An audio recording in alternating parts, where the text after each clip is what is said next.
ठरलंय ना आता घर जावायचा आवाज कमी ठेवा. हा आवाज ठरलंय ना, कमी. बघू ना पाहुणे आल्यावर काय करायचंय. चल पाहुणे बाकीची आल्यावर तयारी करू. काय तयारी करते काय माहिती. चल. मी हायशी राहणार आहे. पुढं चल. पुढे चल पुढे चल. मला चल चल म्हणते जावा बघल जाऊ. आणि ऐक, काय आपण असे मॉडर्न कपडे घालतो ते म्हणते पुरी एवढे हाय पाय राहतात तुम्ही छपरात. माझं एकच म्हणणं आहे, जमान्याप्रमाणे बदलावं लागतं हे तुला पण माहिती आहे. उगाच हुशारी हो. गाजवायची नाही. कसं असतं, जेवढं गरीब ना मी तर म्हणते तेवढं चांगलं. पाहतो ना पैसेवाले किती फुगिरी गाजवतात. माझं एकच म्हणणं आहे, नीट राहायचं.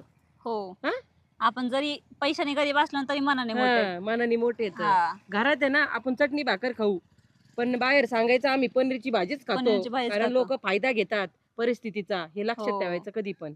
समजलं का? ओके ताई हा, साहेब. थोडं नीट राहायचं. झालं का तुमचं ताई साहेब प्रवचन? चालता का मग आता? चला आवर. आणि ऐक, आता काय झालं? लोकांना माहित नाही आपण छपरात राहतो का.